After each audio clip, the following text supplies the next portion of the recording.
My boyfriend is a go genius, but I can barely understand 5 in a row. But he always deliberately let me win. Whenever people doubted I was good enough for him, he'd firmly say, I can lose everything else, but I can't lose her. Later, he went to join the national team for advanced training in Boston, while I stayed in our hometown for college.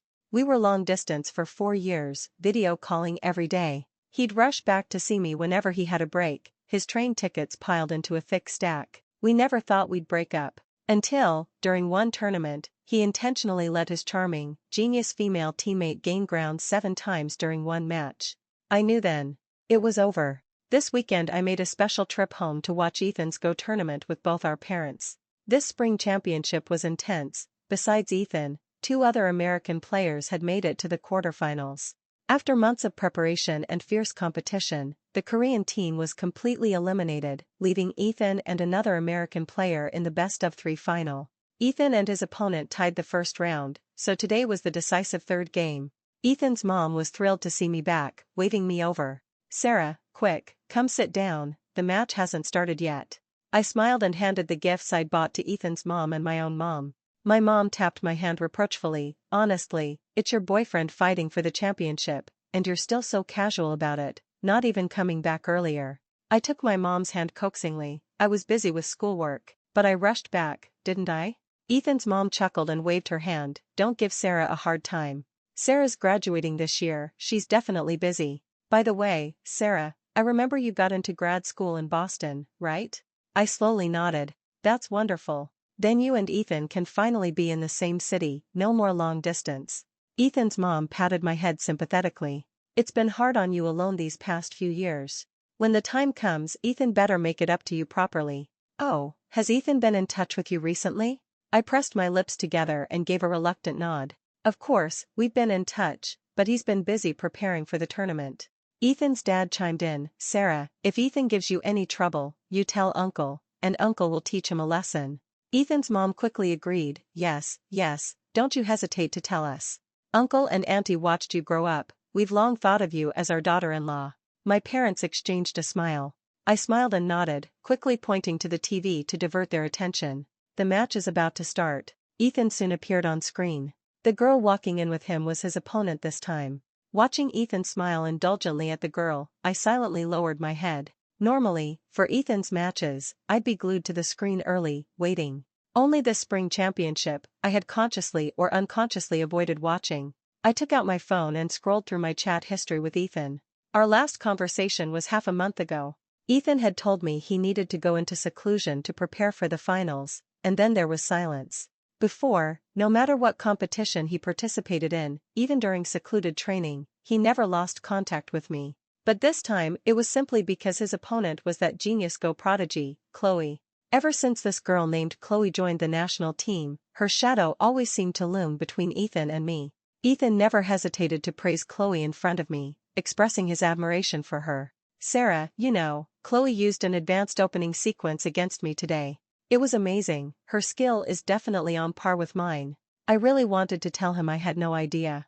I was someone who couldn't even grasp 5 in a row. I couldn't understand their specialized Go terminology at all. But Ethan didn't care, still excitedly telling me amusing stories about him and Chloe. I went from listening patiently at first to gradually growing impatient. I sensed something was quietly changing, yet I couldn't fix it. I had complained to Ethan once, but he told me, Sarah, Chloe is a genius. She's different from ordinary people. Yes, Ethan and Chloe were both geniuses. Kindred spirits. And I was just an ordinary person. Knowing Ethan's final opponent this time was Chloe, I'd lost all interest in watching the match. However, our parents didn't know about these things, and since they asked me to come back and watch with them, I naturally had to be there. Both players sat down, and with the organizer's announcement, the 3rd game began. I fiddled with my phone distractedly, only occasionally glancing up at the TV. Soon, I heard Ethan's dad say, "What kind of move was that from Ethan? It looks like he's deliberately letting her win." I paused, lifting my head to look at the screen. Chloe glanced up shyly at Ethan, then lowered her head to place her stone. Ethan gave a fond smile and placed his white stone without hesitation. Although I couldn't understand the game, judging by my dad's and Ethan's dad's reactions, it wasn't a good move. In fact, it was a move completely beneath his skill level. I suddenly felt lost, finding the Ethan on screen somewhat unfamiliar. Ethan was a person of strong principles. His love for Go was no less than his love for me. Even during training sessions or post-game reviews, he was always serious. Even when he played with me for fun, he never made me play Go with him, always 5 in a row. In his eyes, Go was sacred. This was the first time I'd seen him act like this during a competition. After a while, I heard Ethan's dad say, 7 times. He let her off 7 times. Is Ethan not taking this seriously? Does he not want the championship anymore? 7 times. Had he really let Chloe gain ground 7 times? Letting Ethan betray his own principles again and again. And the person he did it for wasn't me. I nervously clutched the hem of my shirt, my chest tightening unbearably, as if stuffed with tangled threads, making it hard to breathe. My mom sensed something was wrong and gently patted my back. Sarah, don't overthink it. Ethan's probably just looking out for a junior player, trying not to make her loss look too bad. I forced a stiff smile and nodded. Mom, I don't mind. But I knew exactly what it meant. Someone was quietly slipping away from me. Ethan still won against Chloe in the end, taking the spring championship title. Both families immediately decided to go out for a celebratory dinner. At the restaurant, I tried video calling Ethan. It rang briefly, then was rejected. I froze for a second, awkwardly put down my phone, forcing a smile as I explained, looks like Ethan's still busy, he didn't pick up. Ethan's dad snorted, I think that brat needs a talking to, daring to hang up on his own girlfriend. Sarah, you wait, when Ethan gets back, I'll definitely teach him a lesson for you. I smiled and shook my head. Uncle, Auntie, it's okay. It's not the first time he's won a championship, I practically know his post-win routine by heart. He's probably busy dealing with reporters and the media. I just wanted to video call him so he'd know we were celebrating for him too. Too bad. When he gets back, he'll have to treat us all to another big meal himself. Ethan's mom smiled and squeezed my hand. You child, being too understanding isn't always good. Let me tell you, these men are just like that. When we need to be angry, we should get angry, let him know he did something wrong, understand? I nodded absently, casually changing the subject. I knew they were trying to comfort me, to put my mind at ease. Usually, when Ethan won a championship, he'd always share his joy with me first. As elders, how could they not see the change in Ethan? Ethan and I were childhood sweethearts, grew up together, and our families had always been close. When we got together, both sets of parents were overjoyed and supportive. Later, Ethan went far away to Boston to join the national team, while I stayed in our hometown for college. Besides my own studies, I would often go home to spend time with both sets of parents. Ethan would also travel thousands of miles back to see me during holidays. I always thought life would continue like this forever, until we ended our long-distance relationship, until we got married. I never imagined Ethan and I would break up, but Ethan's changes constantly reminded me, his changes were all because of another girl. A girl smarter and more talented than me. This made me feel utterly defeated, lacking even the courage to question him. I kept analyzing Ethan's behavior, his expressions, trying to convince myself that his feelings for Chloe were just admiration. But after seeing him let Chloe win 7 times on the board today, I suddenly realized. Ethan and I might not make it to the end. Later that night, lying in bed, I checked my phone. Ethan hadn't sent a single message of explanation since hanging up on me. Hesitantly, I decided to call him again. The phone rang for a long time before someone finally answered. It was noisy on the other end, filled with laughter and cheerful voices. Ethan, are you still out?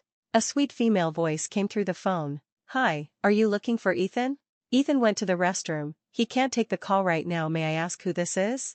I paused, remembering Ethan's contact name for me was my love. The other person couldn't possibly have missed it. Yet she still asked who I was. As if I were some unimportant person who had called abruptly, disturbing their lives. I took a deep breath and still explained to the girl, I'm Ethan's girlfriend. At least, for now, I still was. There was silence on the other end for a moment, then a mocking tone, oh but Ethan's busy right now. He won the championship today, I'm celebrating with him. I instantly felt the hostility from the girl on the other end. Just as I was about to ask something, I heard the girl call out with a smile, Ethan, here, your friend called. Then, I heard Ethan's voice. HM? Who is it? Sarah. Why are you calling? Sorry, Sarah, I've been busy with the tournament lately, didn't have time to contact you. I gave a faint then asked him who the girl was. Oh, that's just Chloe. I told you about her. By the way, did you watch my match today? So, she was Chloe. I swallowed the bitterness in my heart and answered casually, yes, I watched it at home with your parents and mine. Ethan laughed when he heard that, saying happily, "Then you must have seen the highlights today. You know, Chloe is really amazing, making it to the spring championship finals just a year after joining the national team. She's practically a genius. Though still a bit behind me." Chloe chimed in from the side, "I'll definitely surpass you." Ethan chuckled, "That's for sure, I'll definitely let you win." "You still say that? You actually let me win today, and let me win 7 times. I'm not that bad, okay? Ethan, you can't go easy on me like that next time." Okay, whatever you say." A wave of irritation washed over me, and I hung up the phone directly. Even though I had mentally prepared myself, hearing Ethan and Chloe talk so casually, ignoring me on the other end of the line, still made me feel incredibly frustrated. Once, when Ethan played games with me, I had acted spoiled like that with him too. And he had indulged me just like this, saying okay. Now, he was still doing these things, but the protagonist had changed. His heart and mind were full of Chloe. He didn't care at all about what I said or did. The next morning, without saying goodbye to anyone, I left home and went back to school. Ethan had called back late last night. I didn't answer, and he didn't call again. He seemed completely unaware of why I had hung up. After arriving at school, I saw a message he had sent me this morning. "Hey babe, I'm a bit busy lately, probably can't come back for a while. Can you let our folks know? Thanks. I simply silenced his notifications. Back in my dorm, I tossed my phone aside and buried my head under the covers, falling asleep. It wasn't until later that my roommate woke me up. "Sarah, it's 8 p.m., you're still sleeping." I fumbled for my phone, only to find it had died. "By the way, Sarah, why did you come back to school today? Doesn't your boyfriend usually come find you after his tournaments? He seems very busy." Seeing I wasn't in a good mood, my roommate didn't press further, just patted me gently. "Are you hungry? You slept all day and haven't eaten, right? Let's go out and get something good?" I smiled and nodded, okay. Rather than dwell on those messy thoughts, a good meal seemed more practical. After dinner with my roommate, I returned to the dorm and continued working on my thesis. For over a week, I didn't contact Ethan. He didn't reach out to me either. Honestly, I knew that this was the time I should be making more effort, trying to get Ethan's attention, to salvage our relationship, not just letting it slide and pushing him further away. But I couldn't shake the feeling that it was pointless. I had my own life, my thesis to worry about, graduation to prepare for. Just trying to keep up with a genius like him was already exhausting. And besides, I didn't want to chase after his footsteps anymore. Just when I was planning to go out and relax with my roommate over the weekend, my mom called. "Sarah, why aren't you home yet?" Mom, didn't I tell you I wasn't coming home this weekend?" My mom was silent on the other end for a moment, then asked cautiously, "Didn't Ethan tell you? He's coming home today. Are you free this weekend? Come back, and our 2 families can get together." I froze, an indescribable feeling welling up inside me. The last time I saw him was 3 months ago. My first instinct was to refuse, yet I couldn't help but feel a sliver of hope. "Okay, I'll be back soon." When I arrived home, Ethan was already sitting on the sofa chatting with the elders. Seeing me return, he smiled, stood up, and walked over to take my hand. "Babe, it was a last-minute decision to come back, didn't have time to tell you. You're not mad, right?" I quietly looked at the person before me. He hadn't changed much from the Ethan in my memory. Yet, I couldn't shake the feeling that he seemed somewhat unfamiliar. In front of both sets of parents, it wasn't convenient for me to say much to Ethan. So, I gently hugged him. A faint sweet scent clung to his clothes, not the fragrance of the laundry detergent he usually used, the one I was familiar with. I gave a small, quiet laugh and pulled away before he could hug me back. Our parents smiled and chatted with us for a while, then took us out to a restaurant for dinner. I sat next to Ethan. He held my hand with one hand, while his other hand was busy typing on his phone. I suddenly glanced over and noticed Ethan's lock screen had changed from my portrait photo to a landscape picture he had taken himself. The scenery was very familiar. It was a scenic spot near Boston. Back when I dreamed of going to Boston, I had dragged Ethan into making lots of travel plans. Ethan had promised that once I got accepted to a school in Boston, he would go there with me. Had he already gone without me? Was his being busy actually him being busy traveling with someone else? I let out a silent, wry laugh and pulled my hand back. Ethan noticed my movement, turned off his phone screen, and leaned closer to whisper, "Babe, what's wrong?" I shook my head, tired. Ethan affectionately ruffled my hair. "We'll go back and rest right after dinner, okay? Just hang in there a little longer?" I nodded without saying anything. Ethan didn't understand what I meant. I wasn't physically tired, my heart was tired. At the dinner table, our parents occasionally asked Ethan about his recent life. As Ethan talked, he couldn't help but bring up Chloe. There's this genius Prodigy who joined our team this year. She's really exceptionally talented, yes, the one I played against in the spring championship finals. Even though she's younger than me, her skill is already on par with mine. Chloe is different from other girls, she has so many good qualities. Ethan waxed lyrical about Chloe, completely oblivious to the growing displeasure on our parents' faces. It wasn't until Ethan's dad angrily slammed his fork down onto the table. Enough, Ethan. Praising another girl like this right in front of Sarah, how do you think that makes Sarah feel? Sarah is your girlfriend. Ethan's mom protectively pulled me into a hug. Sarah, don't be angry, it's Ethan's fault. Don't be mad at Ethan, okay? No matter what, Auntie only recognizes you as her daughter-in-law. I smiled, shook my head, and gently pushed Ethan's mom away. It's okay, Auntie, I'm used to it. I had heard these words countless times, I was already numb. Dinner ended on a sour note. Ethan's parents kept him behind, saying as two young people needed to talk things out properly. But suddenly, I felt there was nothing left to discuss. Before coming back, I had indeed harbored a sliver of hope. I thought maybe seeing him in person would prove I was just overthinking things, that there was nothing between him and Chloe. I thought I could use this opportunity to have a serious talk with him, to tell him how I felt about him and Chloe. But now, I felt it was unnecessary. The answer deep down became clearer and clearer, shattering the last vestiges of my hopeful thinking. Just as I was about to speak, I saw Ethan take a jewelry box out of his pocket and open it towards me. Sarah, I'm sorry. I know I've been too busy lately, haven't had time to spend with you, and made you angry. Please forgive me, okay? So, he actually knew I would be angry? I lowered my gaze slightly, looking at the necklace in the box. It was a lucky clover necklace from a well-known brand. Their classic style was red, but the one Ethan gave me was green. Chloe helped me pick this out. You like it, right? She said girls would definitely like this kind of thing. I actually wanted to come back and see you much sooner, but Chloe said you were probably still mad at me, told me to wait until you calmed down a bit before trying to make it up to you. The words I hadn't yet asked caught in my throat, making my heart pound with irritation. I had intended to part ways amicably with Ethan, but now I just wanted to throw the necklace in his face. And I did just that. Ethan, 9 out of 10 sentences you speak are about Chloe. Where do I even fit in? You do whatever she says, don't you have a brain? Trying to appease me by giving me a green necklace? Are you trying to rub it in my face, telling me I've been cheated on? Since you think she's so much better than me, so different from other girls, then why don't you just go be with her? Ethan frowned, a flash of annoyance crossing his face.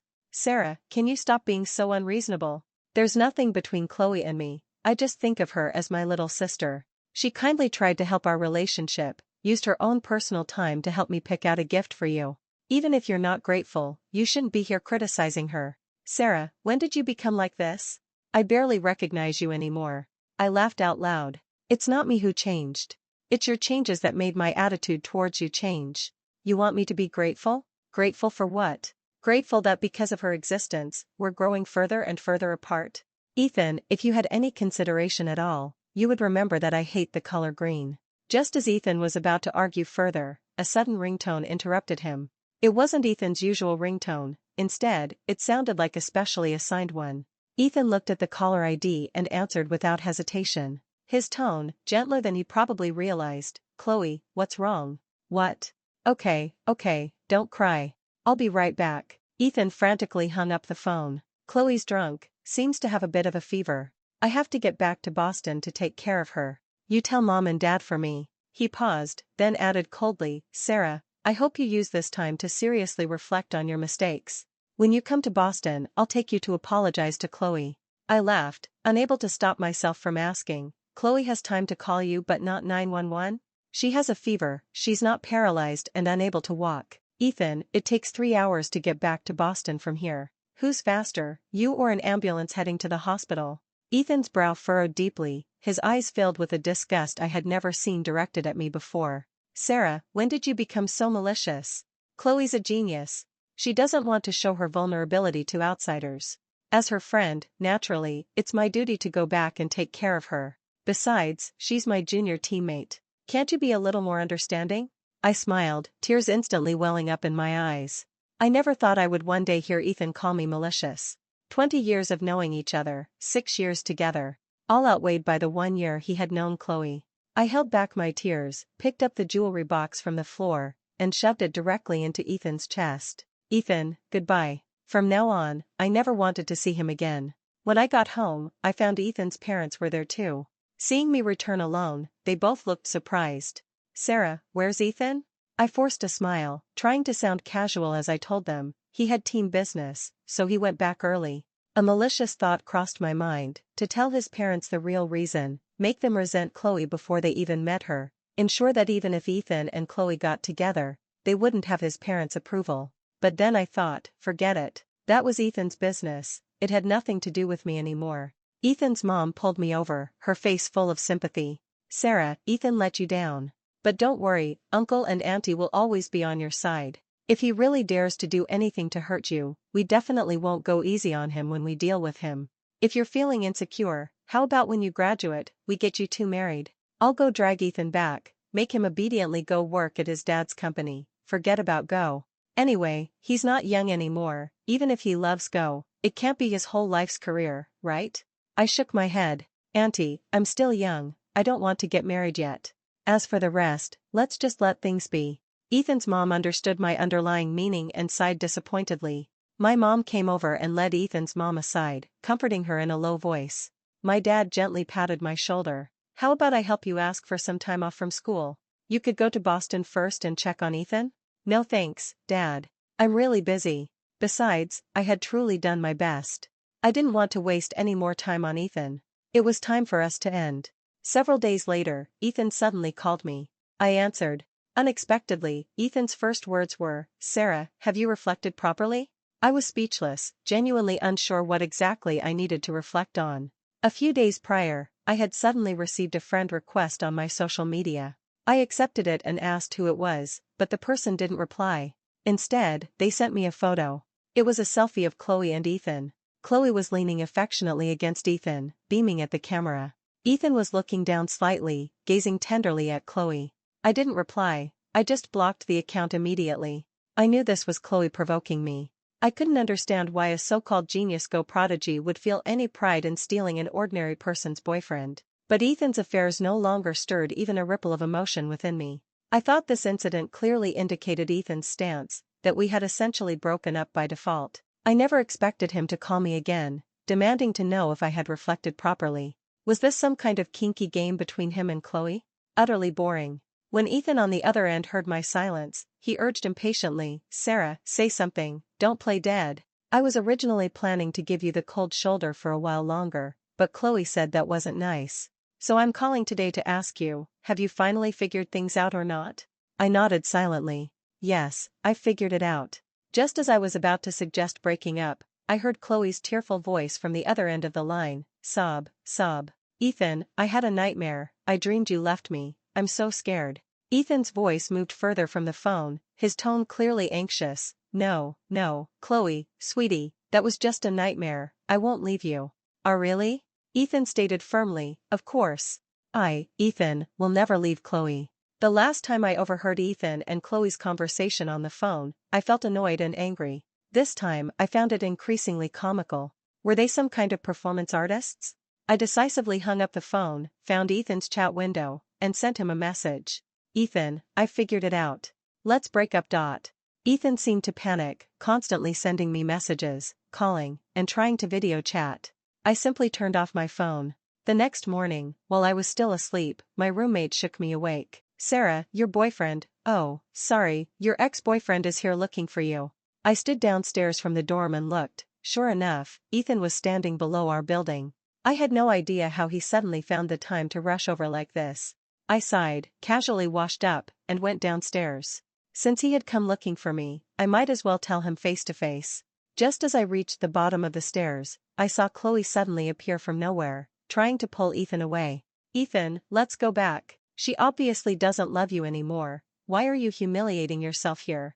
Seeing you like this hurts me. I felt a wave of nausea, having absolutely no interest in becoming a tool for their flirting. I took out my phone and called Ethan.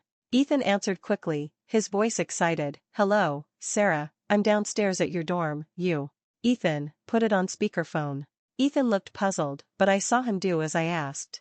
I took a deep breath and said slowly, Chloe, the genius go Prodigy, since you care so much and love someone else's boyfriend, then I don't want him anymore. He's all yours.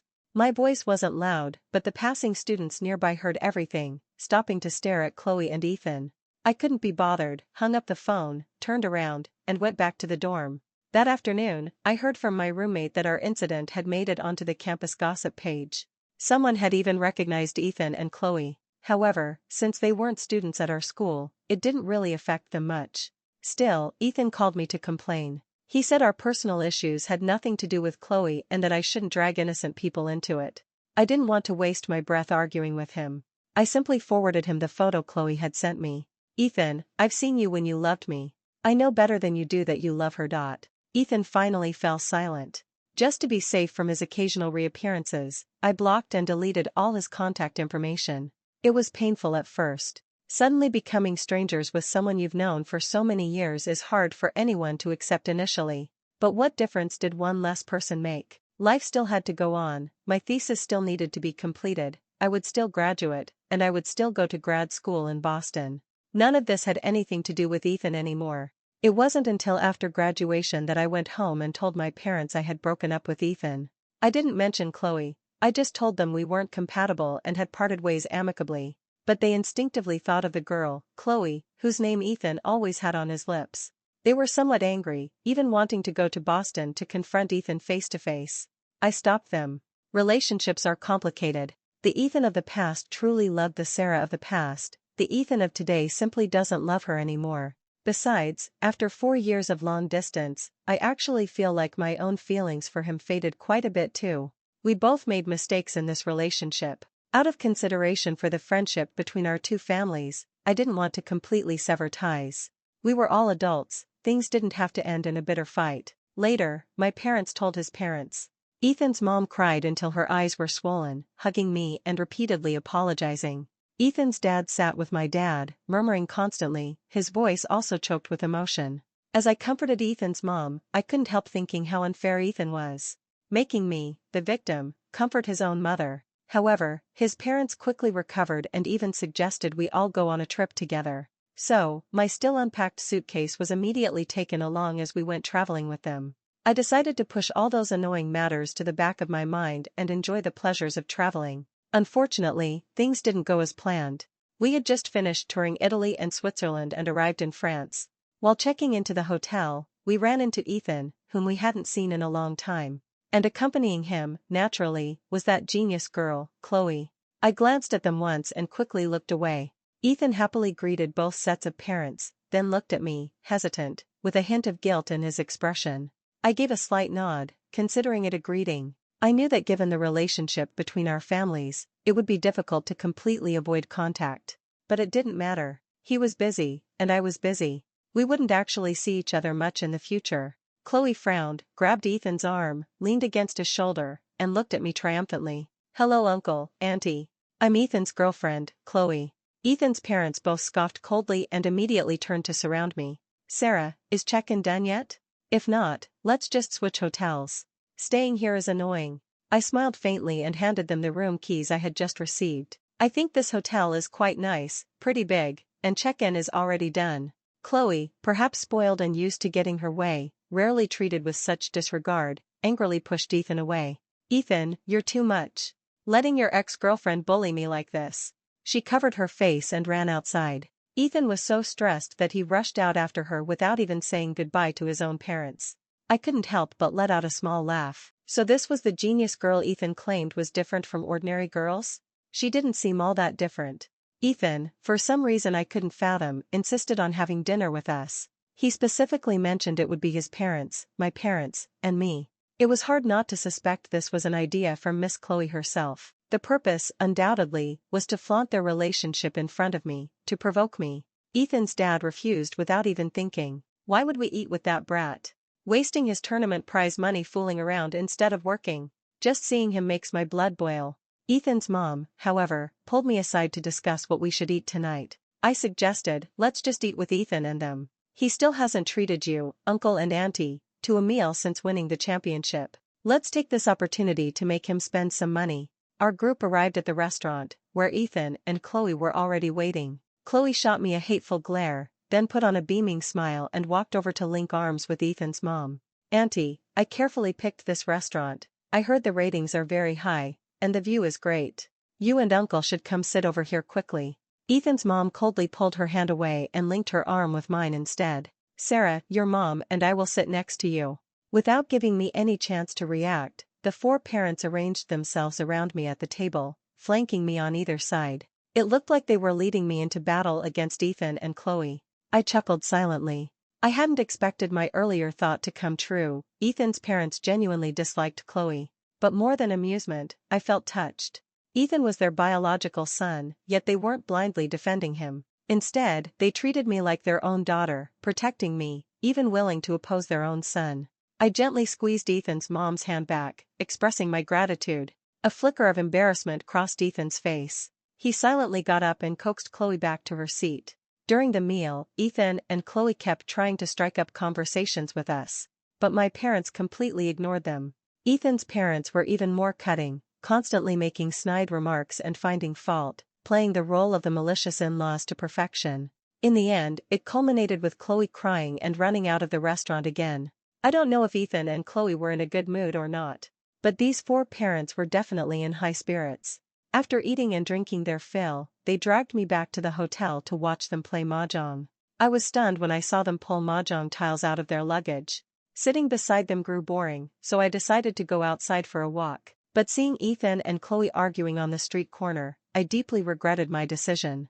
I decisively turned to leave, but Chloe saw me and ran straight over, grabbing me and yelling, "Sarah, are you shameless or what? You were the one who broke up with Ethan, and now you're haunting him like a ghost. You low-class, stupid commoner, how could you possibly deserve Ethan? Can you just drop your disgusting act? Don't think sucking up to Ethan's parents is going to help you win against me. Ethan is mine." I looked coldly past her at Ethan standing behind her. He remained silent, head bowed, letting his current girlfriend hurl insults at me. I had thought that even if Ethan and I broke up, after knowing each other for so many years, we could still be considered almost family. At the very least, he wouldn't stand by and let an outsider slander me. But he did. My efforts to maintain mutual dignity now seemed like a complete joke. Since that was the case, he couldn't blame me. I coldly raised my hand and slapped Chloe hard across the face. One slap wasn't enough, so I slapped her again. I didn't stop until Chloe's face was swollen. Ethan tried to stop me midway, but I pushed him away. While Ethan was dedicating all his time to studying Go, I had been diligently learning many things, including Taekwondo.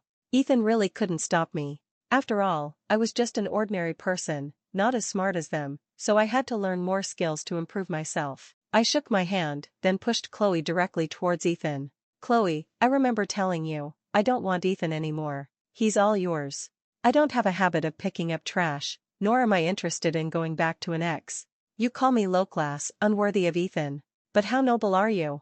Even geniuses eventually return to being ordinary. How long can you possibly shine? Besides Go, what else do you have to offer? No offense, but considering your family background, your upbringing, your values, how long can you and Ethan realistically last?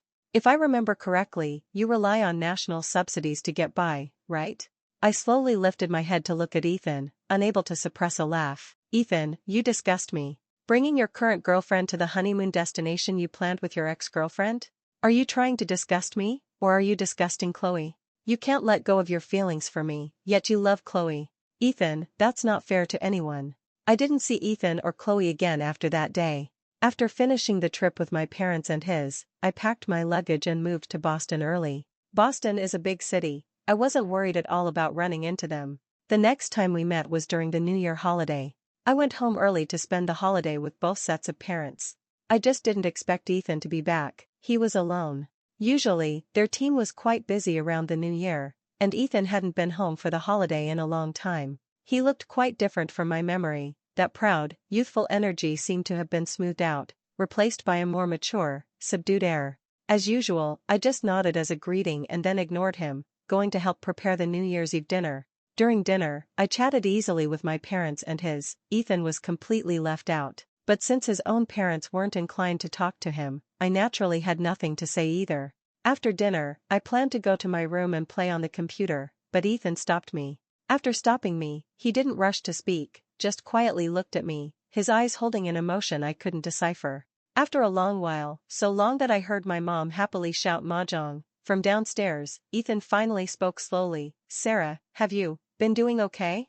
I nodded, not bad, keeping busy. How about you?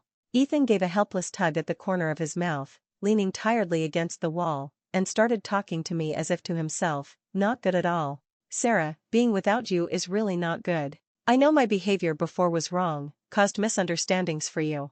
Walking the path of a genius felt a bit lonely, and when I met Chloe, I felt like I found a kindred spirit. Inevitably, I paid more attention to her, but neglected you.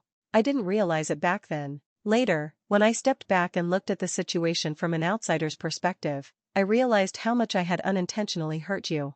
Only then did I belatedly notice Chloe's ulterior motives. Sarah, my world consisted only of Go, and you.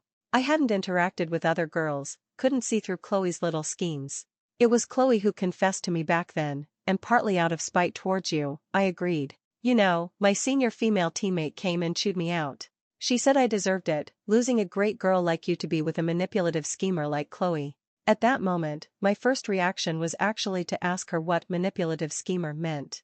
Ethan laughed self-deprecatingly and continued, after getting together with Chloe, I found that many things were different from what I had imagined. She's spoiled, prone to jealousy, and always asking me to buy her all sorts of luxury goods. If I don't buy them, she throws tantrums until I give in.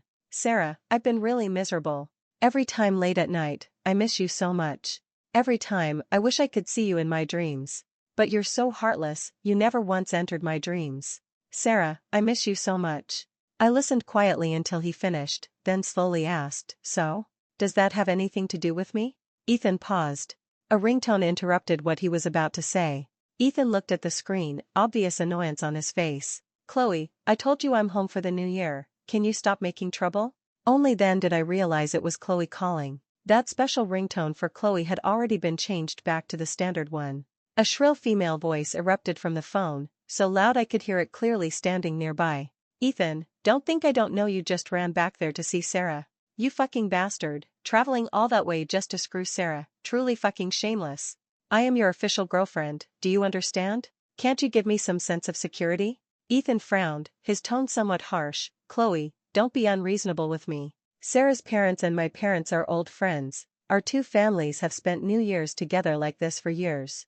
Seeing Sarah is perfectly normal, can you stop making such a big deal out of it?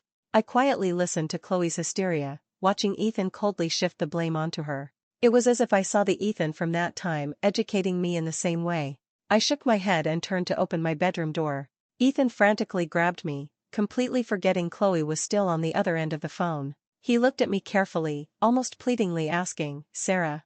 I actually wanted to say, can we go back to how things were before? I raised an eyebrow, took his phone, and hung up on Chloe. No, Ethan. You know me. I have certain principles. From that day in France, when you let Chloe freely slander me while you stood there unresponsive, you should have known. We were completely finished. I returned to Boston early after spending the new year at home. What happened that night was just a small interlude for me, I didn't dwell on it.